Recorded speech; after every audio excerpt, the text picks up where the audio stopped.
말씀의 제목은 믿음 없는 시대에 믿는 자로 살기입니다. 자, 질문 하나 해볼게요. 만약에 어느 날 세상 모든 사람들이 눈이 다 갑자기 멀게 된다면 어떨까요? 갑자기 전염병이 돌아서 눈을 다 멀어. 아무도 눈이 볼 수가 없어. 장님이 되는 거죠. 네. 그럼 진짜 난리가 나겠죠. 네. 여러분 혹시 소설 눈먼 자들의 도시 들어봤어요? 눈먼 자들의 도시? 영화도 되어 있어요. 원래 이 소설, 이 영화는 그런 상상을 담고 있습니다. 어떤 도시에, 어떤 지역에 집단적으로 갑자기 많은 사람들이 시력을 잃게 됩니다. 그러니까 막 교통사고 나고 난리예요. 그러니까 사회가 아주 혼란에 빠지겠죠. 근데 사람들이 무섭잖아요. 갑자기 시력을 잃으니까. 그래서 시력을 잃은 사람들을 전부 모아다가 수용소에다가 전부 다 가둡니다. 이걸 어떻게 할 수가 없으니까. 원인도 못 찾고. 전 세계 모든 사람들이 막 똑똑한 사람들이 연구를 하지만 그 원인을 찾지 못해서 결국에는 지역마다 수용소에 다 가두는 것밖에 못하는 거예요. 그때 그들을 도와주던 한 안과 의사도 눈이 멉니다. 그런데 안과 의사의 아내는 눈이 멀지 않았어요. 근데 남편이 수용소에 갇히겠죠. 그러니까 아내가 저도 눈이 안 보여요 라고 거짓말하고 같이 수용소에 들어갑니다. 이야기는 이렇게 시작이 돼요. 그렇게 엉망진창인 수용소 안에 들어가서 그 여인은 남편과 함께 눈이 보이지 않아서 아비규환인 안에 있는 수용소에 있는 사람들을 도와주게 됩니다. 그들을 인도해주고 먹여주고 씻겨주고 갈등을 해결하고 이런 문제를 해결하는 역할들을 하게 됩니다. 그러면서 이 소설이, 이 영화가 스토리가 전개가 됩니다. 네. 나중에 좀 크면 어른들은 한 번쯤 읽어볼 만한 내용이라고 생각합니다. 그리고 그곳에서 그 사람들에게 빛이 되는 삶을 살게 됩니다. 1998년도에 이 소설은 노벨 문학상을 받습니다. 제가 대학에 입학하던 해였어요. 그래서 대학 때 이 소설을 그때 읽고 굉장히 특별하다고 생각했습니다. 그리고 이 소설이 어떤 면에서는 굉장히 기독교적인 메시지를 보여주고 있다고 느꼈습니다. 이 이야기는 마치 지금 이 시대와 같구나. 정말 모두가 진실을 잃어버리고 하나님을 볼 수 없는, 진실을 볼 수 없는, 정말 정의와 사랑이 사라져가는 이 시대 속에서 우리가 정말 보고 있는가? 나는 정말 보고 있는 삶을 살고 있나? 나는 이 여인처럼 이 세상 속에서 빛이 되는 의미 있는 역할을 할 수 있을까? 라는 생각을 하게 됩니다. 여러분 어떻습니까?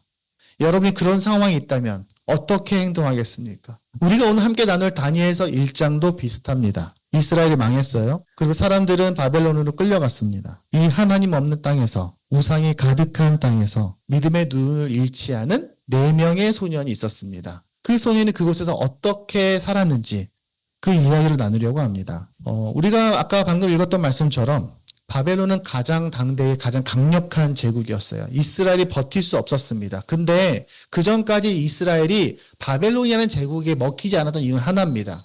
그들이 그래도 하나님을 잘 섬기는 사람들이 있었기 때문에. 근데 점점 그들의 죄가 쌓이고 쌓여서 더 이상 하나님이 이스라엘을 도와줄 수 없게 되자 바벨론이 이스라엘을 공격했고 예루살렘이 함락됩니다. 그때의 왕이 바로 느부갓네살입니다. 아마 한 번쯤 들어봤을 수 있어요. 그래서 느부갓네살은 이스라엘의 많은 사람들을 바벨로니아라는 자기의 나라의 수도로 끌고 갑니다. 노예도 끌고 갔지만요. 그냥 끌고 간 게 아니라 아까 말씀에서 읽었던 것처럼 똑똑한 사람들도 끌고 갑니다. 귀족들도 끌고 가요. 특별히 왕의 가족들, 높은 그 사람들, 관리들의 자제들, 그런 사람들을 끌고 갑니다. 다니엘, 하나니아, 미사엘, 아사랴 이 4명의 소년도 그때 끌려간 4명의 소년이었어요. 얘들만 끌려간 건 아니고 많은 사람들이 끌려갔어요. 그래서 바벨론은 이 사람들, 특별히 그 중에서 똘똘한 사람들, 우수한 사람들을 잘 먹이고 잘 가르쳐서 이 사람들이 바벨론의 왕과 그 나라의 신들, 우상을 잘 섬기는 말을 잘 듣는 이스라엘 지도자로 만들려고 했습니다. 그게 바벨론의 정책이었어요. 그 전에 제국이었던 시리아라는 제국은 아수르라는 제국, 똑같은 발음인데 아수르라는 제국은 민족을 막 섞어, 이주를 시켜요. 그래서 이 나라 사람들 여기 가서 살게 하고 여기 사람 이 나라 살게 하고 서로 강제로 결혼하게 하고 해서 민족을 없애는 방식으로 통치를 했습니다. 근데 이 방식이 실패하니까 그 다음에 나타난 제국인 바벨론은 이거 안 된다. 그러면 어떻게 해야 될까? 그 나라에 똑똑한 애들 데려다가 우리 사람으로 만들자. 그래서 이 사람들이 그 나라에 가서 그 나라가 우리를 잘 섬기도록 세뇌를 시키자. 이게 바로 바벨론의 정책이었습니다. 우리나라도 예전에 일제치하 때 일본에서 많은 우리나라의 똘똘한 사람들을 일본에 데려가서 교육시키고 그들을 지도자로 만들었던 그런 정책들을 펼쳤습니다. 실제로 많은 우리 역사 속의 제국들이 그런 방법을 써요. 그 중에 하나가 바로 이 4명이었던 겁니다. 그들은 멸망한 나라의 백성이었지만 바벨론에서 아주 좋은 대접을 받게 됩니다. 자기 친구들은, 남아있는 사람들은 힘들게 살지만 자기들은 먼저 이름을 바꿔요. 아까 본문에 봤죠? 다니엘도 벨드사살, 그리고 그 세 사람의 친구도 사드락, 메삭, 아벳느고라는 이름으로 이름을 바꾸게 됩니다. 그리고 좋은 옷을 입고 좋은 음식을 먹고 바벨론의 언어와 문학과 높은 수준의 교육을 받게 됩니다. 당시 바벨론은 제국이었기 때문에 굉장히 많은 지식인들이 모여있는 거대한 도시였습니다. 그래서 그곳에서 철저하게 바벨론 사람으로 훈련을 받게 돼요. 당연히 하나님과 상관없는 이방 사람이 되는 거죠. 거기서 그들이 하나님의 백성으로서 자존심을 지킬 수 있었을까요? 만약에 우리 아이들이 정말 똑똑해. 그래서 예를 들면 미국 뉴욕으로 가는 겁니다. 뉴욕에서 영어를 가르치고 미국 최고의 교육을 받고 가장 좋은 학교에서 교육을 하면서 공부를 시키면 우리 아이들이 미국 사람으로 자랄까요? 한국 아이로 자랄까요? 다니엘과 세 친구는 어린 나이가 적은 소년들이었지만 분명히 20살 이전이었을 거예요. 단어들 쓴 걸 보면 히브리어 원어를 봤을 때 분명히 어른 10대의 소년들이었을 겁니다. 여러분처럼 중학생 정도였을 거예요. 이 친구들은 거기서 다르게 살아보기를 고민했던 겁니다. 근데 사실 이게 오늘날 우리나라 현실과 비슷합니다. 이 시대도요, 신앙을 지키기가 참 어렵습니다. 우리는 마치 바벨론 안에 있는 4명의 이 소년들처럼 우리 모두가 그런 삶을 살고 있습니다. 제일 먼저는요, 이제 우리 주위에 기독교인이 점점 줄어들고 있어요. 그냥 줄어드는 게 아니라 정말로 제대로 된 신앙을 지키는 기독교인들이 줄어들고 있다고 느낍니다. 교회 안에도 세상에 세속적이기도 했고 오염되고 거짓이 섞여 있는 교회들이 많아지고 있다고 느낍니다. 목사로서 그렇게 느껴요. 게다가 세상 사람들 교회를 이제 신뢰하지 않습니다. 한국교회 신뢰도가 다른 종교보다 턱없이 낮다는 건 아마 들어봤을 겁니다. 그런데 정말 교회가 그러면 자정 노력을 하고 있느냐?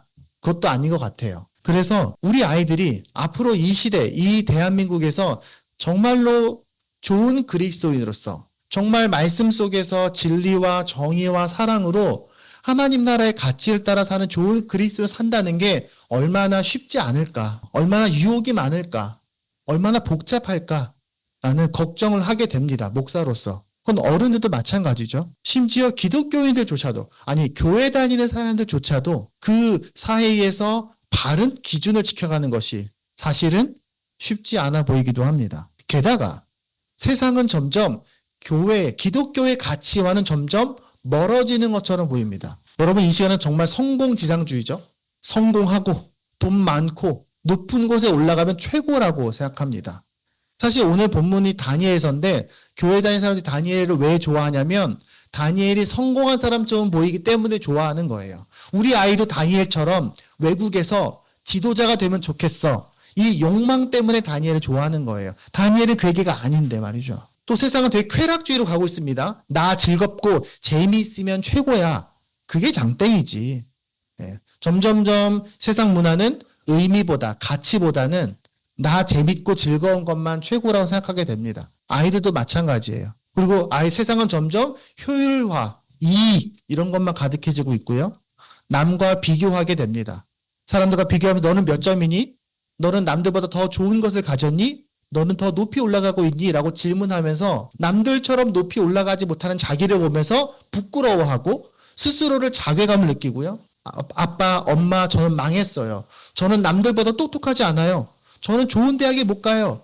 이러면서 스스로를 낮게 평가하는 생각. 혹은 저는 저 사람들보다 더 똑똑해요. 쟨 쟤보다 점수가 더 높아요. 그러니까 저는 더 훌륭한 사람이에요.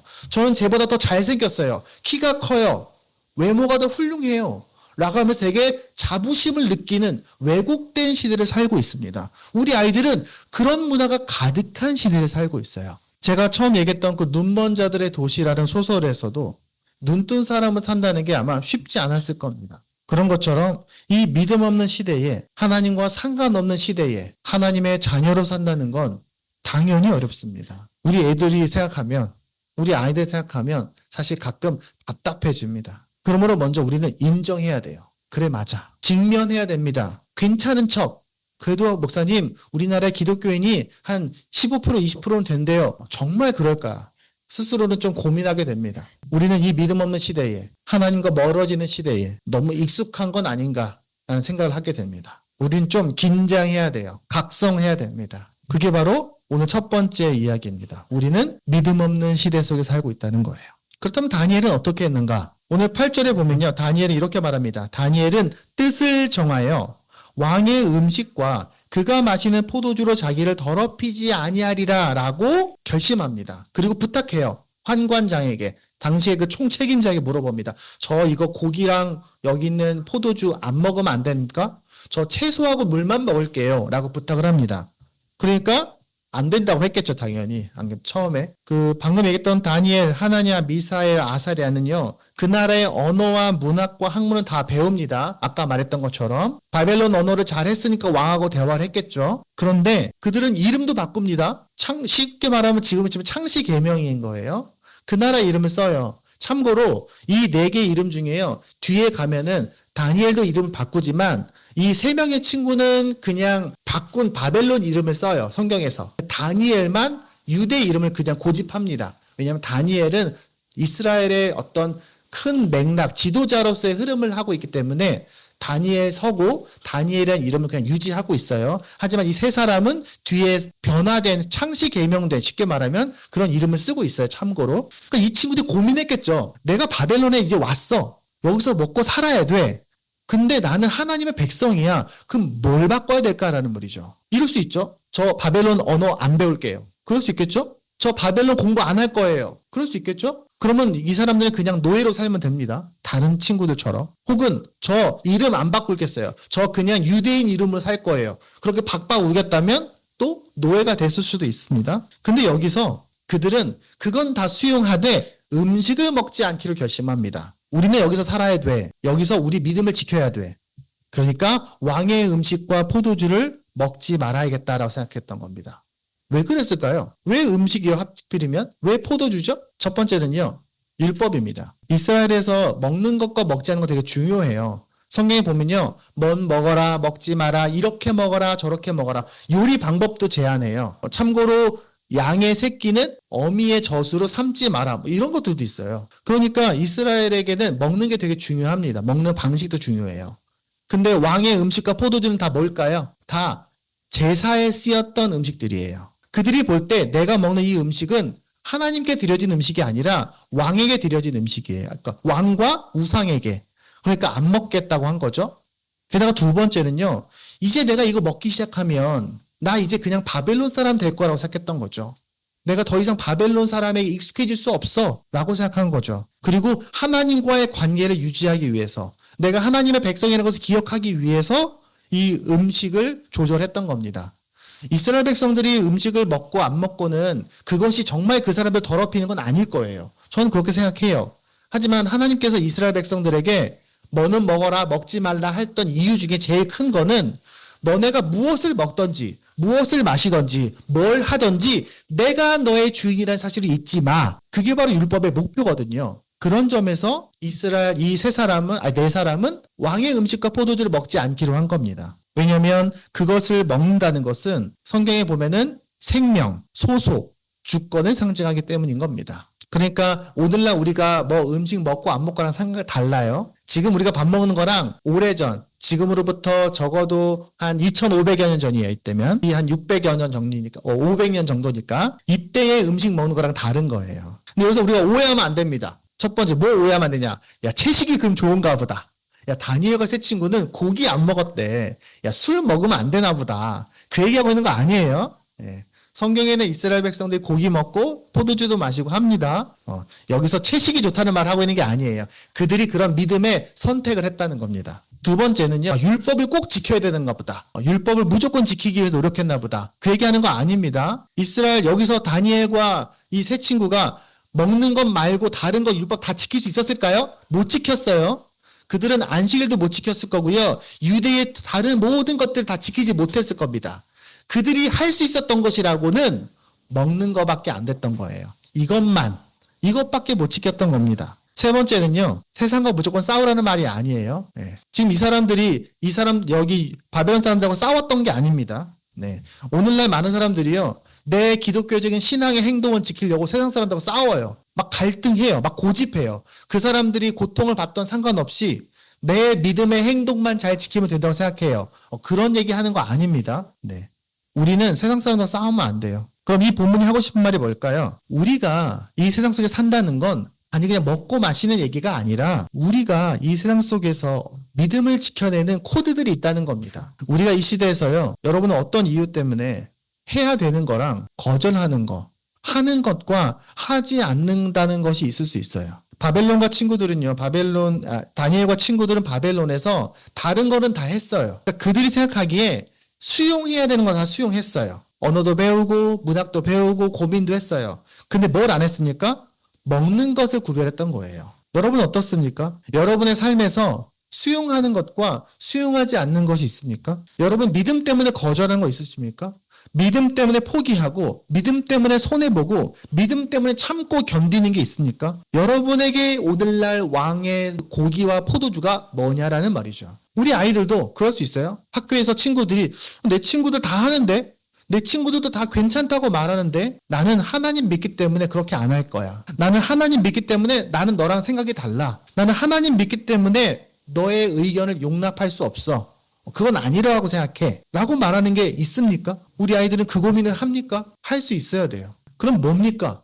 대부분 이 내용들이 10계명에 있어요. 성경에서 10계명은요. 모든 시대에 동일하게 적용되는 거예요. 그 이외에 밑에 있는 율법 조항들은 시대에 따라 달라요. 10계명은 지금 이 시대에도 우리에게 유효합니다. 10계명에 뭔 내용이 있습니까? 하나님과의 바른 관계를 가져라. 그리고 너의 몸과 마음을 거룩하게 해라. 그리고 생명을 귀하게 여겨라. 다른 사람의 마음을 배려해라. 사람들을 존중해라. 욕심과 거짓을 멀리해라. 너의 주어진 삶에 감사하고 만족해라. 이런 내용들이 10계명 안에 있는 거예요. 그러므로 여러분 뭘 해야 될지 말아야 될지를 하나님께 끊임없이 의논하시기 바랍니다. 고민을 해야 돼요. 생각하지 않으면 그냥 살던 대로 살게 돼요. 남들 하는 것처럼 따라가게 돼요. 이런 세상 속에서 우리가 어떻게 살아갈 것인가는 여러분 스스로 고민해야 된다는 말입니다. 그럼 많은 그리스도인들이 이 세상 속에 살아갑니다. 우리들처럼. 다니엘과 세 친구도 마찬가지였어요. 근데 사람들이 다니엘과 세 친구를 왜 좋아하냐면 제가 얘기했죠. 두 가지를 좋아해요. 목숨 걸고 뭘 지켰어. 목숨 걸고 안 먹고 목숨 걸고 기도했다. 이거 되게 좋아해요. 두 번째는 지도자가 됐어. 성공했어. 이 두 개 때문에 다니엘을 좋아해요. 근데 사실 다니엘에서 포인트는 이게 아닙니다. 첫 번째는 이겁니다. 왜 다니엘이 훌륭했냐? 아까 제가 얘기했죠. 다니엘이요. 먹고 싶지 않을 때 저를 죽여도 되니까 저를 죽이세요. 저는 먹지 않겠어요. 이렇게 했습니까? 아니요. 안 그랬어요. 다니엘이 먼저 가서 부탁합니다. 저 이거 혹시 안 먹고 채소하고 물만 먹어도 될까요? 라고 물어봅니다. 그러니까 처음에 관리인이 이렇게 얘기하죠. 안 돼. 너네가 만약에 고기 안 먹고 포도주 안 먹어서 살이 빠지면 혹시 건강이 나빠지면 내가 죽어. 내 목숨이 달아나. 그러니까 너네 그렇게 내가 허락해 줄 수 없어 라고 말합니다. 근데 그 시대에 먹지 않는 것은요. 굉장히 무례한 행동이었습니다. 성경에 보면은 정해진 것에 따라 줬다고 되어 있거든요. 여러분 군대 가서요 밥 안 먹으면 어떻게 됩니까? 우리 아이들은 잘 모를 수 있지만 군대 가서 밥을 안 먹으면 원래 그 규정상으로는 처벌받게 돼 있어요. 군법에서. 군형법에도 그 식사의 의무가 있어요. 전투력 유지. 군인 복무 규율이 있어요. 그래서 제때에 정해진 음식을 먹지 않는 것은 처벌의 대상이 됩니다. 물론 그것 갖고 한두 끼 갖고 심하게 하진 않지만 만약에 그것을 먹지 않는 것 갖고 예민하게 하면 문제가 됩니다. 먹는 것이 책임인 거예요. 그러니까 당시에 다니엘과 세 친구가 저 이거 안 먹을게요 라고 말하는 건 굉장히 위험한 행동일 수 있습니다. 그러니까 다니엘이 고집하지 않고 부탁을 합니다. 제가 열흘만 이렇게 먹어볼게요. 제가 고기하고 포도주 안 먹고 열흘 동안 야채, 채소랑 물만 먹고 제 컨디션을 보세요. 저 건강검진 해보세요. 그래서 제가 혹시 몸이 나빠지면 그때에는 저 그 고기 먹을게요.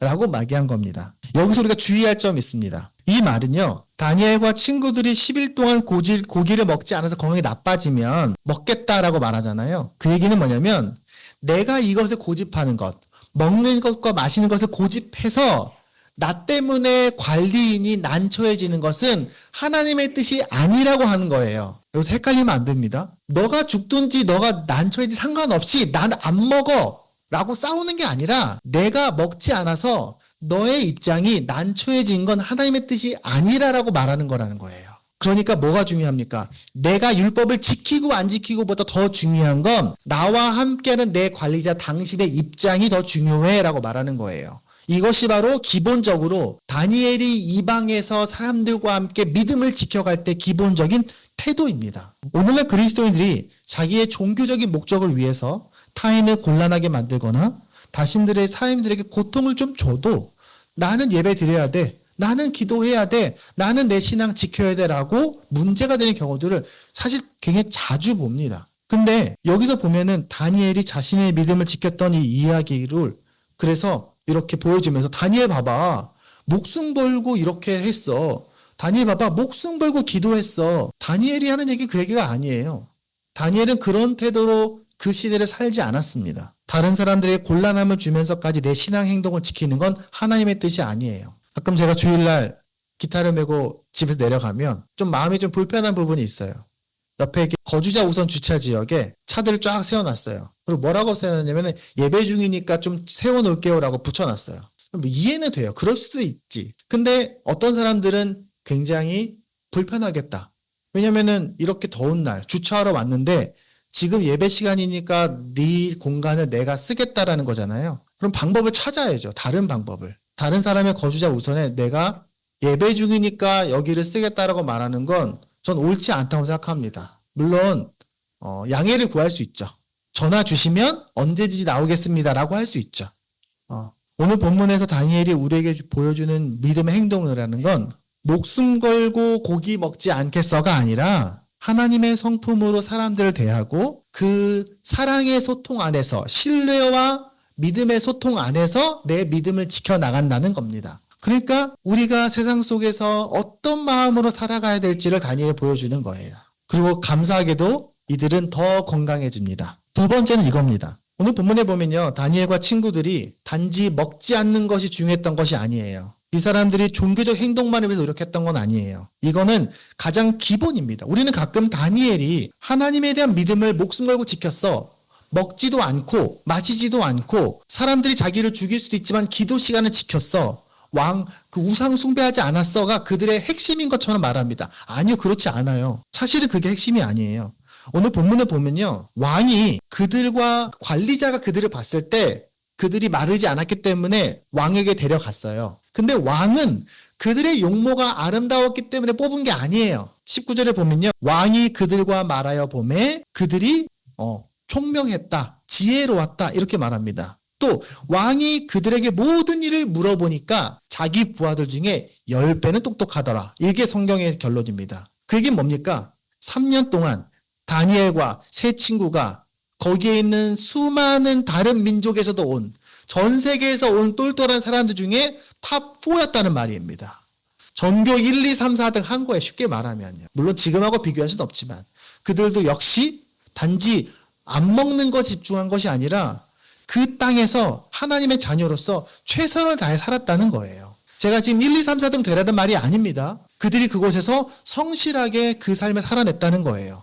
왕과 대화할 수 있을 정도로 언어가 충분했고 다른 사람들보다 10배는 똑똑하다고 보일 만큼 성실하게 살았다는 거예요. 그리고 그것이 그들을 지도자가 되게 했고 그들이 그곳에서 의미 있는 삶을 살게 했습니다. 물론 그들처럼 우리 아이들도 모두 지도자가 돼야 돼, 그 얘기를 하고 있는 게 아니에요. 우리가 세상 속에서 성실하게 주어진 삶 안에서 나의 삶을 살아나가야 된다는 거예요. 모양은 다 다르겠죠.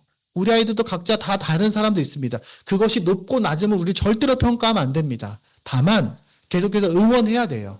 그리고 어른들도 먼저 그 삶으로 모범을 보여줘야 됩니다. 그리고 그렇게 살 때에 하나님의 백성으로서의 그 자존심을 지키면서 세상 속 성실히 산다면 하나님 우리에게 지혜를 주실 거라고 저는 믿습니다. 그리고 그렇게 우리 아이들도 그렇게 하나님과 함께 이 세상 속에 살아갈 때에 그 마음으로 사는 날들이 되기를 바랍니다. 말씀을 맺겠습니다. 제가 처음 얘기했던 눈먼 자들의 도시에서 유일하게 눈을 감지 않았던 그 한 여인이 그 어두운 세상 속에서 보이는 자로 빛이 되는 삶을 살았던 것을 우리가 보았습니다. 그녀는 그곳에서 어둠 같은 세상 속에서 희망의 등불이 됩니다. 다니엘과 친구들도 마찬가지였어요. 믿음이 없는 나라, 믿음이 없는 시대에 바벨론의 중심에서 뜻을 정하고 믿음의 사람으로 살았습니다. 그들은 고민했고 하나님의 성품과 하나님의 꿈을 따라서 그 땅에서 살아가는 수많은 유대인들에게 희망이 됩니다. 하나님은 그 네 사람을 들어서 바벨론에 살고 있는 수많은 유대인들이 그곳에서 살아남게 하셨습니다. 그리고 그 나중에 그 민족이 믿음을 지키고 다시 이스라엘에 돌아갈 수 있을 때 그때의 그 믿음의 자산이 되는 거예요. 그리고 남아있는 자들에게도 여전히 믿음의 조상이 됩니다. 우리가 알고 있는 것처럼 1차, 2차, 3차 귀환하고 남아있는 자들 중에 누가 나옵니까? 우리가 알고 있는 에스더가 나오는 겁니다. 그 믿음의 뿌리가 되는 사람이 바로 다니엘이에요. 그래서 이스라엘에게 다니엘이 중요한 사람인 겁니다. 지금처럼 다 바벨론 같은 이 시대, 진리가 흐려지고 신앙이 어쩌면 조롱받고 무시받는 이 시대 속에서 우리가 믿음의 눈을 감지 않고 다니엘과 그 친구들처럼 삶에서 고민하고 믿음으로 결심하고 노력하고 바른 방향을 꾸준히 찾아가는 우리가 되길 바랍니다. 그런 우리 아이들이 되면 좋겠습니다. 하나님께서 그런 자에게 은혜를 주시고 관계를 열어주시고 지혜와 능력을 더하셔서 세상 한가운데서 우리 아이들의 믿음 있는 자들로 의미 있는 자들로 살아가게 하실 거라고 믿습니다. 함께 이 시간 기도하겠습니다.